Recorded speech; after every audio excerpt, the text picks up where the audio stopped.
Saya Budi Saputra sebagai ayah penyumpit. Saya M. Farel Budi Pratama sebagai penyumpit. Saya Maya Amelia sebagai narator. Saya Ceyla Cerniesa sebagai kelinci yang menyamar menjadi putri malam. Saya Bunga Jasila Ramadhani sebagai putrinya Pak Raje. Baiklah, mari saksikan penampilan kami. Dahulu kala, ada seorang pemuda sebatang kara bernama Penyumpit. Dia tinggal di sebuah rumah yang kecil peninggalan orang tuanya. Ketika masih hidup, ayah Penyumpit seringkali berutang kepada Pak Raje.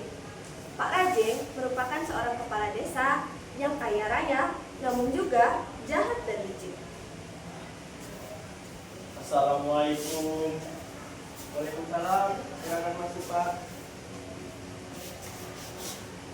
Pak, apakah saya boleh minjem uang, Pak? Boleh.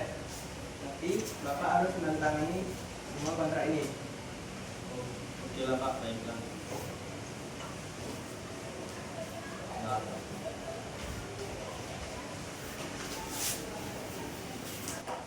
Ayah Penyumpit sama sekali tidak peduli tentang isi kontrak itu.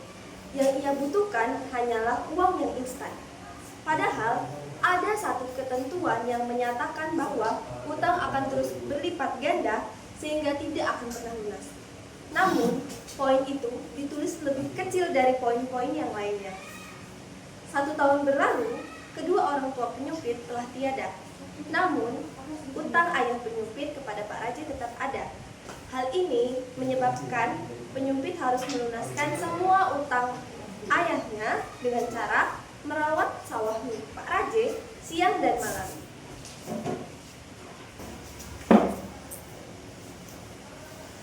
Hei Penyumpit, ya, Pak. kamu harus jaga sawahku. Jika sawahku rusak, kamu yang harus membayar semua kerusakan itu. Baik, Pak. Saya akan jaga sawahnya dengan baik. Siang nanti kamu harus menemui padi yang saya panen. Lalu saat malam tiba, kamu harus menjaga sawah agar tidak dirusak kelinci ya. Baik, Pak.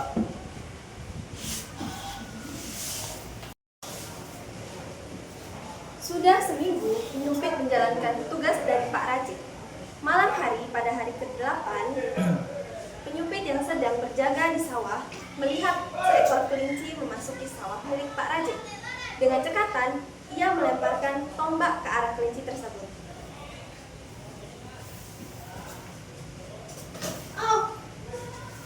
Aduh, nyaris sekali. Andai saja panah sedikit mengarah ke tempat kanan, itu pasti mengenai kelinci itu. Aku melihat jejak darah.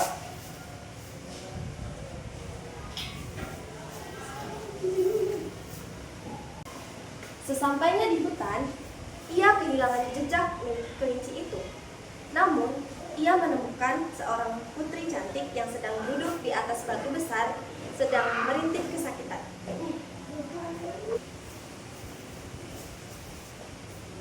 Wahai putri yang cantik, apakah kamu adalah kelinci yang tadi? Benar, aku yang menjelma menjadi seekor kelinci tersebut. Namaku Putri Malam. Maafkan aku. Sungguh, aku tidak tahu. Aku akan membantu mengobati lukamu.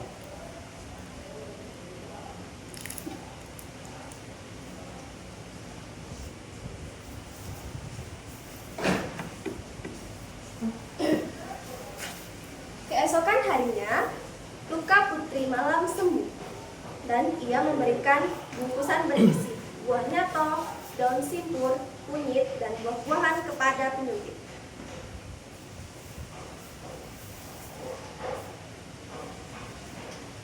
Terima kasih atas bantuanmu. Ini aku berikan bungkusan. Ingat, jangan kau buka sebelum kau tiba di rumah. Baiklah, aku akan membukanya nanti.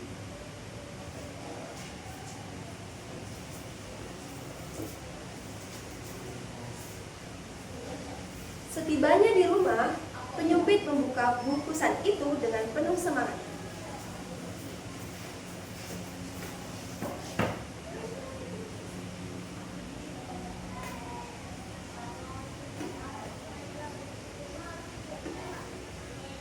Wah, ada banyak sekali permata.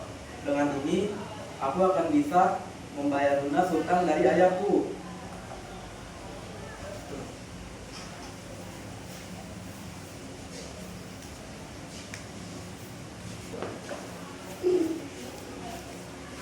Raja kebingungan melihat penyumpit yang mendadak kaya. Ia pun mempertanyakan mengapa penyumpit dapat mendadak kaya seperti itu. Dan ia iri kepada penyumpit serta menginginkan kekayaan milik si penyumpit. Permisi Pak, saya ingin membayar lunas hutang ayah saya. Bagaimana kamu bisa mempunyai banyak uang? Kamu mencuri ya? Tidak Pak, saya tidak mencuri. Saya mendapatkan ini dari seorang putri malam yang saya temui di hutan. Putri, siapa maksudmu? Setelah menjelaskan panjang dan lebar, Pak Raja memutuskan untuk meniru sama persis apa yang dilakukan oleh si penyumpit.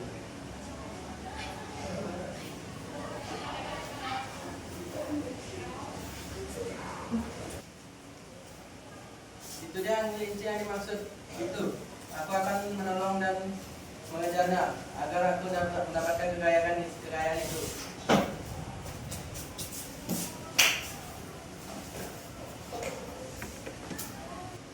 Keesokan harinya, tidak ada yang menghampiri Pak Raja sama sekali pada malam hari itu. Ia pun merasa bosan ketika menjaga sawah miliknya sendiri. Lalu ia pun akhirnya terlelap dan bermimpi bahwa segerombolan kelinci datang dan berlompat-lompat di atasnya.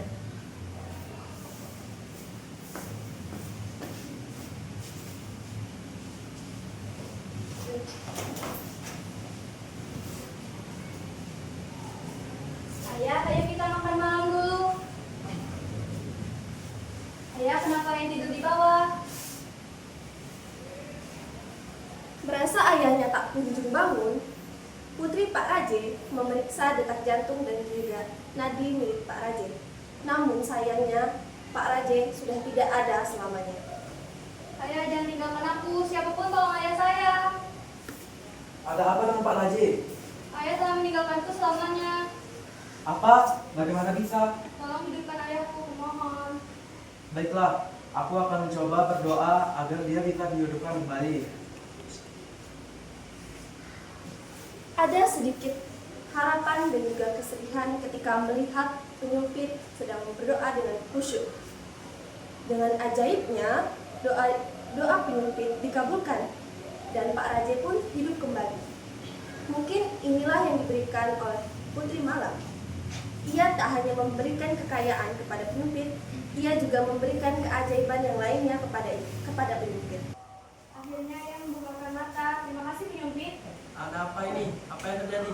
Penyumpit telah berdoa untuk ayah dan menyelamatkan ayah. Apa benar seperti itu? Iya, benar begitu.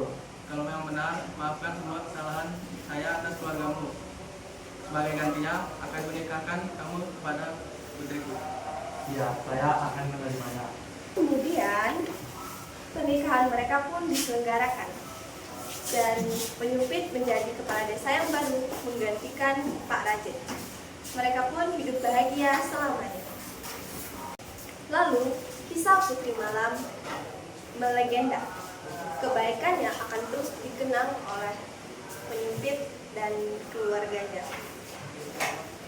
Tanpa bantuan dari Putri dan usahanya sendiri, penyumpit tidak akan mendapatkan kebahagiaan yang ia miliki saat ini. Dengan begitu, berakhirlah drama dari kelompok kami. Kami meminta maaf jika kami memiliki kesalahan dalam melaksanakan drama kami, karena kami masih belajar juga. Kami juga membuka kritik dan saran terhadap teman-teman terhadap penampilan dari drama kami. Kami akhiri. Wassalamualaikum warahmatullahi wabarakatuh.